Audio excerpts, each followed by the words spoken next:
وہ یہ ہے کہ اختلافات میں کس کو ہدایت ملتی ہے. اختلافات، تنازعات، یعنی ایسی کنڈیشن جس میں، یا ایسا مسئلہ جس میں لوگ اختلاف کر رہے ہیں. اختلاف کا مطلب ہوتا ہے الگ الگ رائے، کسی کی کچھ رائے ہے، کسی کی کچھ رائے ہے، اور وہ جو اختلاف ہے اور یہ جو رائے الگ الگ بننے کی وجہ سے جو ماحول خراب ہوتا ہے، اس کو کیسے صحیح کیا جائے.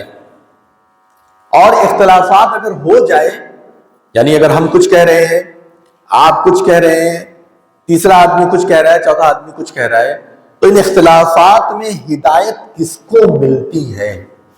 کس کو ہدایت ملتی ہے؟ ہر آدمی یہ دعویٰ کر دے گا میں صحیح ہوں، لیکن دوسرا آدمی بھی دعویٰ کر رہا ہے میں صحیح ہوں. اور اللہ تعالیٰ فرماتا ہے اللہ یحکم بینکم یوم القیامۃ فیما کنتم فیہ تختلفون. جو کچھ بھی تم لوگ اختلاف اس دنیا کے اندر کر رہے ہو، اللہ تبارک و تعالیٰ ان اختلافات میں فیصلہ کرے گا.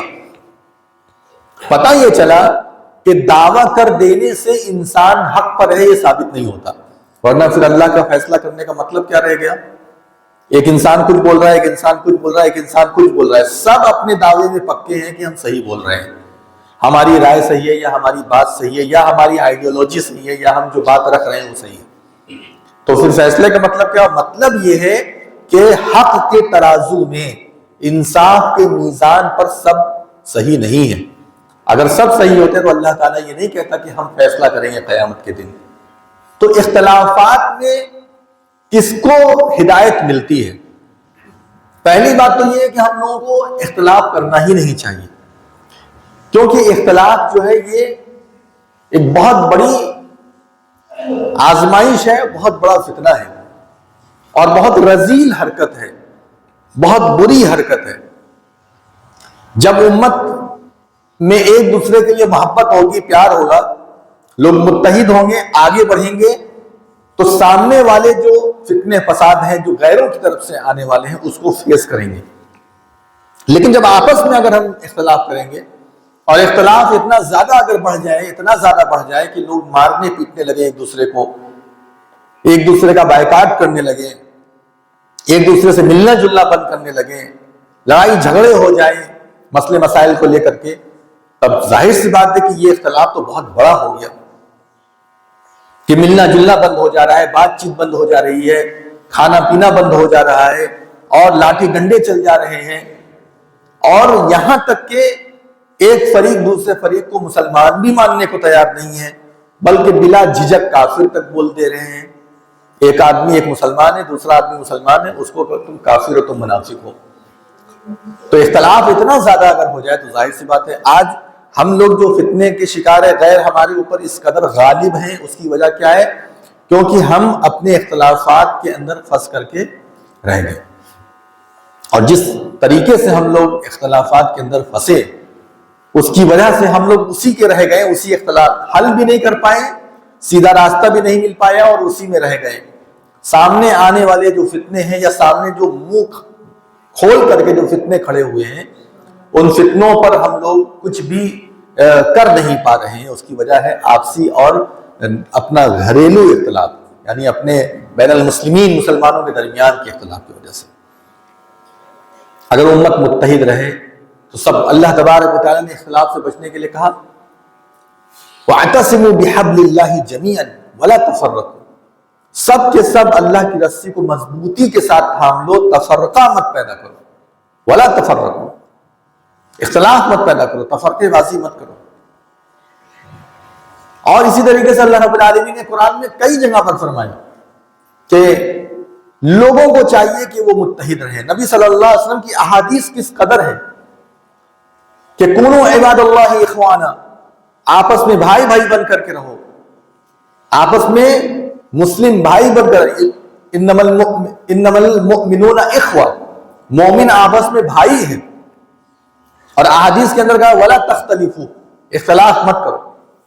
سورہ انفال میں ایک جگہ اللہ رب العالمین نے فرمایا کہ اگر تم لوگ اختلاف کرو گے ولا تنازعوا فتفشلوا وتذهب ريحكم، اگر تم لوگ تنازع کرتے رہو گے، جھگڑا کرتے رہو گے، اختلاف کرتے رہو گے، تو کیا ہوگا؟ پھسل جاؤ گے، اور تمہاری ہوا اکھڑ جائے گی، پھسل جاؤ گے اور تمہاری ہوا کا مطلب وہ روب، ڈر، خوف جو ایک قوم کا دوسری قوم کے اندر رہتا ہے۔ اب آج کے وقت میں آپ دیکھیں گے کچھ لوگوں کا خوف ہے کہ فلاں فلاں تنظیم کے لوگ، فلاں فلاں سنگٹھن کے لوگ ایسا ایسا کام کرتے ہیں۔ آج مسلمان بہت جگہ ڈرا ہوا ہے کہ نہیں، اسی کو کہتے ہیں۔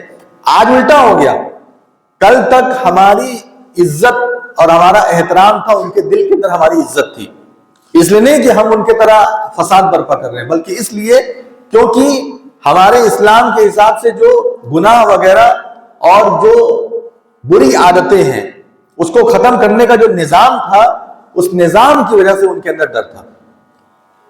لیکن وہ چیزیں آج بالکل الٹی ہو گئی۔ وَتَذْهَبَ رِيحُكُمْ، تمہاری ہوا اکھڑ جائے گی۔ پھر کیا ہوگا جب ہوا اکھڑے گی تو کیا ہوگا؟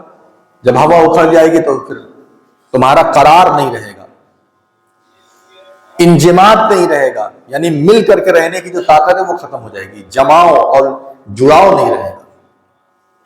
بہرحال اب ہم اس بات کی طرف آتے ہیں اور دیکھتے ہیں کس وجہ سے ایسا ہوتا ہے کہ لوگ اختلاف کے باوجود بھی حق پر نہیں آ پاتے، اور حق کن لوگوں کے مقدر میں ہوتا ہے۔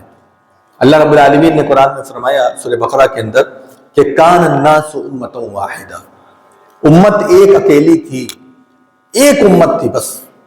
کان الناس امۃ واحدہ فبعث اللہ النبیین مبشرین ومنذرین، اللہ تبارک و تعالی نے کیا کیا؟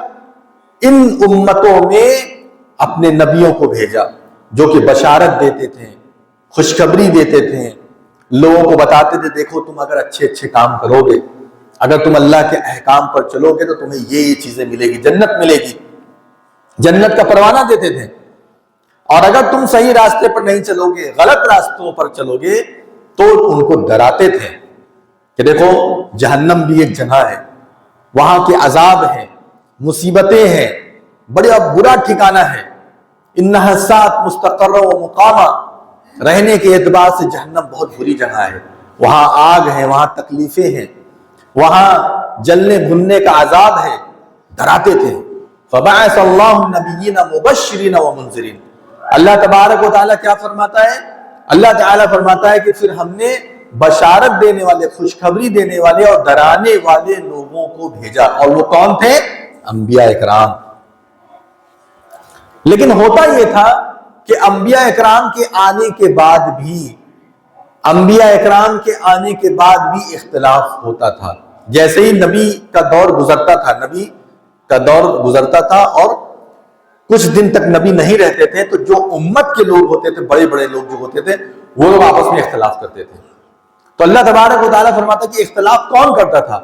وَمَا اخْتَلَفَ فِيهِ إِلَّا الَّذِينَ أُوتُوهُ مِن بَعْدِ مَا جَاءَتْهُمُ الْبَيِّنَاتُ بَغْيًا بَيْنَهُمْ، وہ لوگ اختلاف کرتے تھے جن کو کتابیں دی گئی پہلے سے، یعنی یہود، تورات، نصارہ، انجیل، ان لوگوں کو یہ کتابیں دی گئی، اس کتاب کو لے کر کے اور اس کتاب پر چلنے والے لوگ خود اختلاف کرتے تھے۔ وَمَا اخْتَلَفَ فِيهِ إِلَّا الَّذِينَ أُوتُوهُ مِن بَعْدِ مَا جَاءَتْهُمُ الْبَيِّنَاتُ، حق آ جاتا تھا، روشنی آ جاتی تھی، دلائل آ جاتے تھے، سب کچھ آ جاتے، لیکن اس کے بعد بھی وہ نہیں مانتے تھے۔ اب جیسے محمد صلی اللہ علیہ وسلم اس دنیا میں آئے، کیا ان کی کتابوں میں نہیں لکھا تھا، تورات میں نہیں لکھا تھا، انجیل میں نہیں لکھا تھا کہ ایک آخری نبی آئے گا، اس کی یہ نشانی ہے؟ صفیہ رضی اللہ تعالیٰ عنہ جو ہے، جو اللہ کے رسول صلی اللہ علیہ وسلم کی اہلیہ تھی، وہ یہودی تھی نا پہلے، صفیہ رضی اللہ تعالیٰ عنہ۔ اب آپ کو میں بتاؤں کہ ان کے والد مدینے میں آئے، جب نبی صلی اللہ علیہ وسلم ہجرت کر کے پہنچے تو مدینے میں یہودی لوگ آباد تھے نا، تو یہ لوگ آئے ملنے کے لیے اللہ کے رسول صلی اللہ علیہ وسلم سے، یہ جاننے کے لیے کہ یہ کیا کہتے ہیں۔ ہم بھی آخری نبی کا انتظار کر رہے ہیں، اور آخری نبی مدینے میں آئے گا، اسی لیے ہم دنیا کے الگ الگ حصے سے یہاں آ کر کے بس رہے ہیں، اور یہاں ایک نبی آیا ہوا ہے، اس نے دعویٰ کیا ہے کہ میں نبی ہوں، اور مکے میں اس نے 13 سال گزارا، اب اس کے بعد یہاں آیا ہوا ہے، تو اس کا دعویٰ کتنا سچا ہے ذرا چل کے دیکھا جائے۔ تو یہ یعنی ان کے والد اور اسی طریقے سے ان کے بھائی، یہ دونوں لوگ آئے، آ کر کے کچھ سوال پوچھا، رسول اللہ صلی اللہ علیہ وسلم سے کچھ سوال پوچھا کہ ذرا دیکھیں یہ کیا بتاتے ہیں۔ اور جو بھی سوال پوچھا سب کا جواب جیسا وہ چاہتے تھے ویسا ملا۔ بعد میں جب کنارے گئے، کنارے جانے کے بعد ایک دوسرے کا چہرہ دیکھ کر کے بولا کہ ہے نبی؟ تو انہوں نے کہا کہ ہاں نبی ہے۔ کہا کیا کرنا ہے؟ کہا مخالفت۔ کیا کرنا ہے؟ مخالفت۔ ہے نبی؟ سوالات جوابات سے سمجھ میں آ گیا، ساری باتیں واضح ہو گئی، کلیئر ہو گئی کہ ہاں یہ ہے نبی۔ اور جو نشانی ہمیں دیکھنی تھی، جیسے نشانی ہم پڑھتے چلے آ رہے ہیں کہ آخری نبی میں یہ نشانی، سب ہے اس کے اندر، لیکن ہم مانیں گے نہیں۔ کیوں؟ کیونکہ بنو اسحاق میں سے یہ نہیں آیا ہے، یہ بنو اسماعیل میں سے، مکہ کی آبادی میں سے آیا ہے۔ ہونا یہ تھا کہ یہ بنو اسحاق میں سے ہونا چاہیے تھا۔ یہ لوگ بنو اسحاق کے تھے، یعنی یہود لوگ جو تھے وہ بنو اسحاق کے تھے۔ تو بات سمجھ میں آئی؟ تو اب ہوا یہ کہ ان لوگوں نے وہی اللہ تعالیٰ فرما رہا ہے کہ ہدایت اور دلیل آ جانے کے بعد من بعد ما جاءتهم البینات بغیا بینہم، اللہ رب العالمین ہدایت دینے کے بعد جب ان کو بتا دیا کہ ہاں کیا صحیح ہے کیا غلط ہے، یہ ساری چیزیں بتا دیا، اس کے بعد بھی ان لوگوں نے اختلاف۔ تو ایسے مت ہو جاؤ، اللہ رب العالمین بتا رہا ہے کہ اس طریقے سے اختلاف ہوتا تھا۔ جن لوگوں کے پاس کتاب ہوتی تھی، جن لوگوں کے پاس دلائل ہوتے تھے، جن لوگوں کے پاس براہین ہوتی تھی، جن لوگوں کے پاس ایویڈنس ہوتے تھے، وہ لوگ جان بوجھ کر کے اپنی کرسی۔ تو اللہ تبارک و تعالیٰ نے فرمایا کہ وَمَا اخْتَلَفَ فِيهِ إِلَّا الَّذِينَ أُوتُوهُ مِن بَعْدِ مَا جَاءَتْهُمُ الْبَيِّنَاتُ بَغْيًا بَيْنَهُمْ۔ بغیم بینہم کا لفظ بہت زبردست ہے۔ آپس میں تعصب کی وجہ سے ان لوگوں نے اختلاف کیا، تعصب کی وجہ سے، میں اچھا ہوں، میں بہتر ہوں، میں کیسے جھک جاؤں، میں نہیں جھک سکتا۔ یہ جو مادہ تھا، یہ جو عنصر تھا، اس کی وجہ سے ان لوگوں نے اختلاف کیا۔ بغیم بینہم، آپس میں ان لوگوں نے تعصب کی وجہ سے ایسا کیا۔ فَهَدَى اللَّهُ الَّذِينَ آمَنُوا، پس ہدایت دی اللہ رب العالمین نے ایمان والوں کو۔ فَهَدَى اللَّهُ الَّذِينَ آمَنُوا لِمَا اخْتَلَفُوا فِيهِ مِنَ الْحَقِّ بِهِ، اللہ رب العالمین نے اپنے حکم سے اتنے اختلافات کے باوجود بھی ایمان والوں کو ہدایت دی۔ واللہ یہدی من یشاء الی صراط مستقیم، اللہ تعالیٰ جسے چاہتا ہے اسے سیدھا راستہ دکھاتا ہے۔ تو یہ جو اللہ تعالیٰ نے ہدایت دی ایمان والوں کو، ایمان والوں کو کیوں ہدایت دی؟ کیسے اللہ تعالیٰ نے ایمان والوں کو ہدایت دی؟ اس لیے کیونکہ ایمان والے سیدھے راستے پر چلے، قرآن کے مطابق عمل کیے، سنت کے مطابق عمل کیے، اس لیے۔ اور اللہ تعالیٰ جسے چاہتا ہے اسے ہدایت دے دیتا ہے۔ یہی آیت، اس کے ذرا سا پہلے جائیے سورہ آل عمران میں، اللہ تعالیٰ فرماتا ہے وَلَا تَكُونُوا كَالَّذِينَ تَفَرَّقُوا، اے ایمان والوں ان لوگوں کی طرح نہ ہو جانا جن لوگوں نے تفرقہ کیا، وَاخْتَلَفُوا، اور اختلاف کیا، مِن بَعْدِ مَا جَاءَهُمُ الْبَيِّنَاتُ، اس کے بعد کہ تمہارے پاس ہدایت آ گئی۔ ہدایت آ جائے، اور ہدایت ہمارے لیے کیا ہے آج کے وقت میں؟ ہمارے لیے ایک امت مسلمہ کے لیے، مسلمانوں کے لیے ہدایت کیا ہے؟ قرآن کی آیت اور نبی صلی اللہ علیہ وسلم کی احادیث، یہی تو ہدایت۔ اور کچھ ہدایت تو آپ بتائیے کہ نہیں اور کچھ بھی ہدایت ہے؟ ایک مسلمان کے لیے اس سے بڑھ کر کے، اس کے علاوہ ہدایت کی چیز اور کیا ہو سکتی ہے؟ اللہ کا کلام اور نبی صلی اللہ علیہ وسلم کا فرمان۔ تو اللہ تعالیٰ نے واضح طور پر، اے ایمان والو ایسے مت ہونا، وَلَا تَكُونُوا، ایسے مت ہو جانا۔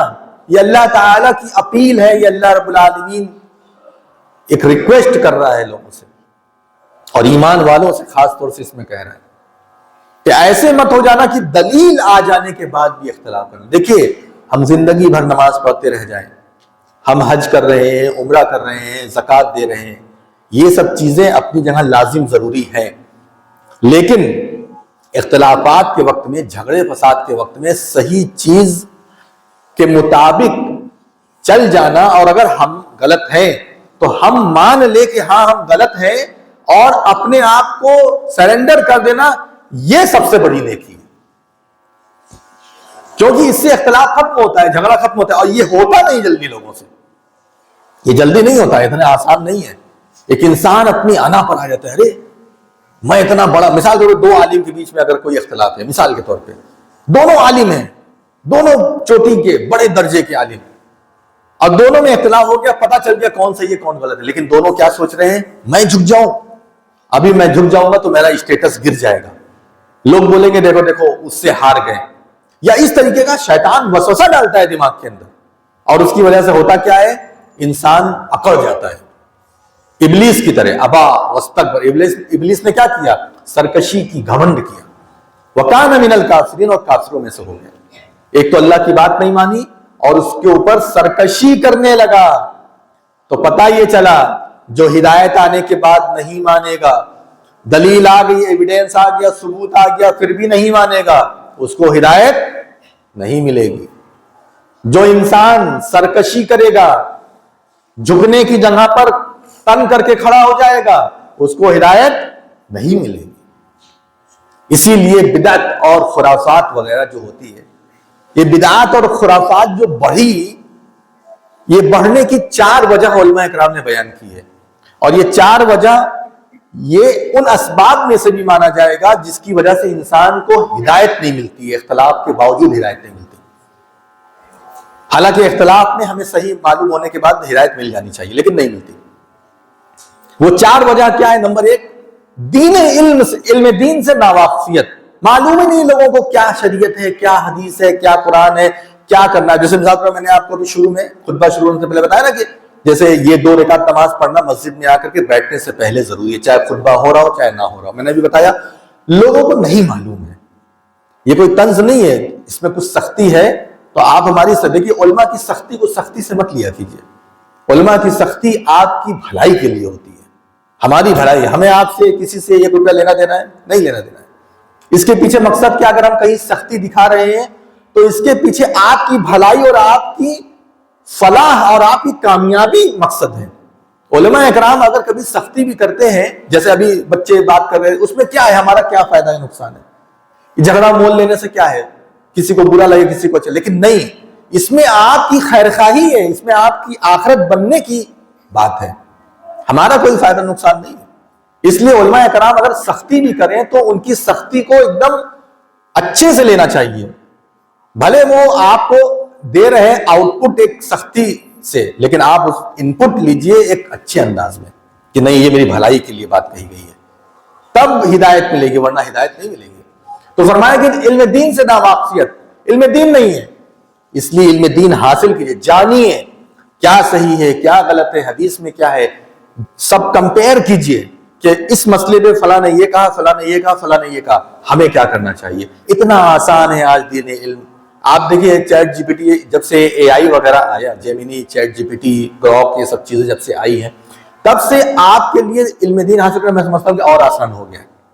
کل تک گوگل وغیرہ سے پوچھنا پڑتا تھا، یہ سب چیزیں کتابیں آتی تھیں، حالانکہ اس میں 5-10% کا معاملہ گڑبڑ رہتا ہے ان اے آئی میں، لیکن ایک ہمیں کمپیریزن کے طور پہ چیزیں سامنے آ جاتی ہیں، کون کیا کہہ رہا ہے، کون کہاں سے کہہ رہا ہے، کس کی بات میں وزن ہے، کس کی بات میں وزن نہیں ہے، وہ سمجھ میں آ جاتا ہے بہت آرام سے۔ آج جیسے ہم کل تک بیٹھ کر کے کسی کے سامنے پوچھتے تھے، جا کے کتابیں کھنگالتے تھے، آج اے آئی وغیرہ نے اتنا آسان کر دیا ہے کہ سب حوالے کے ساتھ سامنے آتا ہے۔ تو اتنا بھی اگر ہم نہ کر سکے علم دین حاصل کر لیں تو کیا کریں گے؟ خالی کھانے آئے ہیں دنیا کے اندر، کھانے اور سونے آئے ہو بس، اور پیسہ روپیہ کمانے کے لیے، تو پھر پیسہ ہی روپیہ کما کر کے جاؤ گے، تمہارے پیسے پر دوسرے عیش کریں گے اور اپنی آخرت پہ سمجھنا بعد میں جا کر۔ تو آخرت بنانا ضروری ہے، اگر آخرت نہیں بنائے تو نہیں چلے گا۔ تو کہنے کا مطلب یہ ہے کہ علم دین سے ناواقفیت۔ نمبر 2، لوگ اپنے نفس کی پیروی کرتے ہیں، یہ دوسری وجہ ہے۔ شیخ صالح الفوزان حفظہ اللہ نے بتایا کہ لوگ اپنے نفس کی پیروی کرتے ہیں۔ نفس کی پیروی کے بارے میں قرآن میں آیت موجود ہے، اللہ تعالیٰ نے فرمایا کہ افرأیت من اتخذ الہہ ہوا، کیا آپ نے ان لوگوں کو نہیں دیکھا جنہوں نے اپنے نفس کو اپنا معبود بنایا؟ معبود مطلب کیا ہوتا ہے؟ جس کی عبادت کی جاتی ہے۔ ہم اللہ تعالیٰ کی عبادت کرتے ہیں، اللہ تعالیٰ نے کہا سجدہ کرو، ہم سجدہ کرتے ہیں، اللہ تعالیٰ نے کہا نماز پڑھو، ہم نماز پڑھتے ہیں، لیکن ہوتا کیا ہے کہ ہم اپنے نفس کی بات مان کر کے نماز نہیں پڑھتے، اپنے نفس کی بات مان کر کے ہم تعزیہ لے کر کے 4 کلومیٹر چلے گئے، چلاتے ہوئے، شور شرابہ کرتے ہوئے تعزیہ لے کر کے جا رہے ہیں۔ ہمارا نفس کہتا ہے کہ اس میں بہت ثواب ہے، حقیقت میں ثواب ہے؟ کیا شریعت کے دائرے میں یہ سارے کام ہوتے ہیں؟ نہیں ہوتے ہیں، لیکن لوگ کر رہے ہیں، کیوں؟ اپنے نفس کی پیروی کر رہے ہیں۔ اور تیسری جو چیز ہے وہ یہ ہے کہ آرا و اشخاص کا تعصب، لوگ کسی شخصیت کو اتنا زیادہ ترجیح دیتے ہیں، اتنا زیادہ ترجیح دیتے ہیں کہ اسی کی بات کو سب کچھ سمجھتے ہیں۔ اس کی بات کے علاوہ دنیا میں کچھ بھی ماننے کے لیے تیار نہیں ہے. آپ جیسے دیکھیں گے غیر مسلموں کے یہاں ہر گھروں کے اندر آپ دیکھیں گے کہ ان کے اپنے ایک دھرم گرو ہوتے ہیں خاص, ان کی فوٹو ہوتی ہے, وہ اسی سے انسپائر رہتے ہیں, انہی کی باتوں کا, اگر زندہ ہے تو انہی کی باتوں کو سنتے ہیں اور انہی کی باتوں پر عمل کرتے ہیں, باقی کسی کی بات نہیں سنیں گے. وہ کہتے ہیں ہمارے گھریلو دھرم گرو ہیں, یہ ہمارے خاندانی ہیں, ہمارے باپ دادا, اور سب لوگ انہی کی پیروی کرتے ہوئے چلے آئے ہیں. کتنا بھی اچھا آپ ان کو بتا دیجئے, صحیح بتائیے, کچھ بھی کریے, وہ نہیں سنیں گے. وہ حال آج مسلمانوں کا ہو گیا. ہمارے پیر صاحب نے یہ کہہ دیا بس, ہمارے عالم صاحب نے یہ کہہ دیا بس, صحیح کہا غلط کہا, میری اتنی طاقت ہی نہیں کہ میں جاؤں ان کو جانچوں پرکھوں, لہذا مجھے اس کی ضرورت نہیں, مجھے بس اتنا ہے کہ انہوں نے بولا میں نے مان لیا. یہ اسلام نہیں ہے, یہ اسلام نہیں ہے. اسلام یہ سب کام کرانے کے لیے دنیا میں نہیں آیا کسی کو پکڑ کر کے لٹک جاؤ. اسلام یہ ہے کہ قرآن اور حدیث کا نام اسلام ہے. اگر کوئی غلط بولے گا, میں بھی یہاں سے اگر غلط بولوں گا, آپ میری بات نہیں مانیں گے, نہیں مانیں گے, بلکہ ماننا حرام ہے میری بات. اب آپ سوچیں, میں آپ کے سامنے ایک چھوٹی سی مثال دیتا ہوں. حضرت داؤد علیہ السلام اور حضرت سلیمان علیہ السلام, آپ دیکھیے اختلاف میں ہدایت کس کو ملتی ہے, کیسے ملتی ہے. حضرت داؤد علیہ السلام, حضرت سلیمان علیہ السلام, یہ دونوں لوگ اپنے وقت کے نبی. داؤد علیہ السلام والد ہیں, سلیمان علیہ السلام ان کے بیٹے, ٹھیک ہے. لیکن داؤد علیہ السلام بڑے ہیں, باپ ہیں, اور وقت کے نبی بھی ہیں اور حاکم بھی ہیں. ان کے بیٹے یعنی سلیمان علیہ السلام وہ باہر ادھر ادھر رہتے تھے اور وہ نبی بھی تھے. ایک بار کیا ہوا کہ ایک جھگڑا ہوا دو لوگوں کے بیچ میں. ایک آدمی کے پاس بہت ساری بکریوں کا ریوڑ تھا, جانوروں کا, اور ایک آدمی کے پاس کھیتی تھی. بکری والے نے بکری باندھنا شاید بھول گیا رات میں, اور دروازہ کھلا رہ گیا. وہ رات میں نکل کر کے جس کا کھیت ہے اس کے کھیت میں سب جانور گھس جاتے ہیں اور پورا چر جاتے ہیں, پورا کھیت برباد کر دیتے ہیں. صبح کو یہ پہنچتے ہیں کہ بھائی ہمارے ساتھ ایسا ایسا ہو گیا, یہ غلطی بکری والے کی, اس نے کیوں نہیں دروازہ بند کیا, اس نے غلطی کی, اس کی غلطی سے میرا کھیت برباد ہوا ہے. یہ قرآن میں سورہ انبیاء کے اندر یہ واقعہ موجود ہے.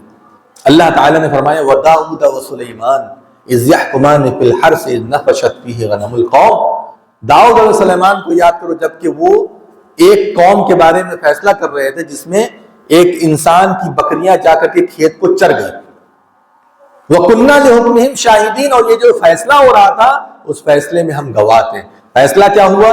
داؤد علیہ السلام نے کہا کہ جتنی بکریاں ہیں ساری بکریاں کھیت والے کو دے دی جائے. اب جو بکری والا تھا وہ رونے لگا, کہا کہ غلطی تو میں مان رہا ہوں, لیکن یہاں پر میں تو بالکل غریب فقیر ہو گیا, بالکل زیرو ہو گیا, اتنی بکریوں کا میں مالک تھا, ساری بکریاں اس کو دے دی گئی. یہ تو ایک طرفہ فیصلہ سمجھ میں آ رہا ہے. اس کے بعد سلیمان علیہ السلام باہر تھے, یہ روتا ہوا جب پہلے کیا بات ہے, کہا ایسی سی بات ہے, کہا کیا فیصلہ ہوا, کہا کہ یہ فیصلہ ہوا اس لیے میں رو رہا ہوں.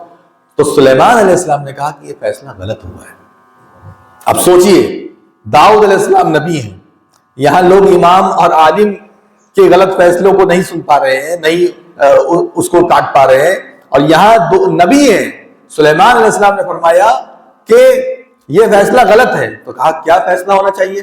کہا میرے حساب سے فیصلہ یہ ہونا چاہیے کہ یہ جو بکری ہے, یہ بکری اور کھیت, یہ بکری والا اور کھیت والا دونوں مل جل کر کے ایک ساتھ رہیں, یہاں تک کہ اس کا کھیت واپس ویسی کنڈیشن میں ہو جائے جیسا پہلے تھا.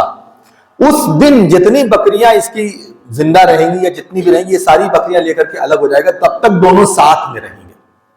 یہ ہونا چاہیے فیصلہ, ورنہ اس میں کیا ہے, بکری والا بالکل جو ہے غریب ہو جائے گا, فقیر ہو جائے گا, وہ تو بالکل ختم محتاج ہو جائے گا. اللہ تعالیٰ نے اس حکم کو پسند کیا, اس فیصلے کو پسند کیا, اور اللہ تبارک و تعالیٰ نے فرمایا کہ فَفَهَّمْنَاهَا سُلَيْمَانَ, ہم نے اس معاملے کا, اس قضیے کا, اس مقدمے کا صحیح فیصلہ سلیمان کو سمجھایا. بڑا آدمی کون ہے, حاکم کون ہے, اس کی بات کاٹ دی گئی, رد کر دی گئی صحیح نہیں ہونے کی وجہ سے, اور جو چھوٹا تھا اس کی بات کو ترجیح دی گئی, کس لیے؟ کیونکہ وہ صحیح. تو اختلافات میں ان لوگوں کو ہدایت ملتی ہے. ہم لوگ چھوٹی چھوٹی چیزوں پر تعصب کرتے ہیں, اڑ جاتے ہیں, نہیں ایسے نہیں, نہیں ویسے. قرآن حدیث کو پڑھیے, کتاب و سنت کو پڑھیے, اختلاف مت کیجیے. اختلاف کا صرف اور صرف ایک حل ہے, قرآن اور حدیث. فَإِن تَنَازَعْتُمْ فِي شَيْءٍ, اے ایمان والو, اے مسلمانوں, جب بھی کسی چیز میں تم جھگڑا کرو، اختلاف کرو، فردوا الی اللہ والرسول، اللہ کی طرف لوٹاؤ، رسول کی طرف لوٹاؤ۔ ان کنتم تؤمنون باللہ والیوم الاخر، اگر تم اللہ پر اور قیامت کے دن پر ایمان رکھتے تو ایسا کرو، اللہ رسول کی طرف اس کو لوٹاؤ، اور وہاں سے جو فیصلہ ہو جائے اس کو مان لو، تب تم پکے مسلمان ہو۔ فَلَا وَرَبِّكَ لَا يُؤْمِنُونَ حَتَّى يُحْكِمُوكَ فِي مَا شَجَرَ بَيْنَهُمْ، اس وقت تک اے نبی تیرے رب کی قسم، اس وقت تک یہ لوگ مومن نہیں ہیں، مسلمان نہیں، جب تک تمہیں اے نبی تم کو اپنے اختلافات میں حاکم نہ بنا لے، فیصل نہ بنا لے۔ پھر جو تم فیصلہ کرو اس کو اپنے دل کی گہرائی سے بلا چو چرا مان نہ لے، تب تک یہ مومن نہیں۔ اختلافات میں ان لوگوں کو ہدایت ملتی ہے، جو اختلافات میں قرآن کو چھوڑ دے، اختلافات میں حدیث کو نہ مانے، انصاف کی بات کو نہ مانے، وہ کہاں ہدایت پا سکتا ہے؟ وہ تو گمراہ ہوگا اور گمراہ ہوتا چلا جائے گا۔ اللہ تبارک و تعالیٰ پہلے تو ہم لوگوں کو ہدایت دے، صحیح راستہ دکھائے، اختلافات سے بچائے، اختلافات کرنے والوں سے ہمیں دور رکھے، ہم اختلافات کریں ایسا اللہ تعالیٰ میں ہرگز نہ بنائے، اور اگر بدقسمتی سے کچھ اختلافات اگر ہو جائیں تو اللہ رب العالمین ہم لوگوں کو ہدایت عطا فرمائے، سیدھا راستہ دکھائے، انصاف کی نگاہ عطا فرمائے، انصاف کے مطابق چلنے والا بنائے، ہمیں بزرگوں اور اسی طریقے سے جو بڑے بڑے عہدے داران ہیں ان لوگوں کی شان میں گستاخی اور غلو سے بچائے، ان کو جیسے ہمیں ماننا ہے، جتنا ماننا ہے بس اتنا ماننے کی توفیق دے، اور سب سے اعلیٰ درجے پہ ہمیں اللہ اس کے رسول صلی اللہ علیہ وسلم کو رکھنے کی توفیق عطا فرمائے۔ اللہ رب العالمین ہمیں قرآن اور احادیث کی تعلیمات پر چلنے والا بنا، جب تک ہمیں اس دنیا میں زندہ رکھ اسلام اور ایمان پر، اور جب ہماری وفات کا وقت آئے تو ہمارا خاتمہ بالخیر فرما، کلمہ شہادت لا الہ الا اللہ محمد رسول اللہ پہ وفات عطا فرما، آمین یا رب العالمین۔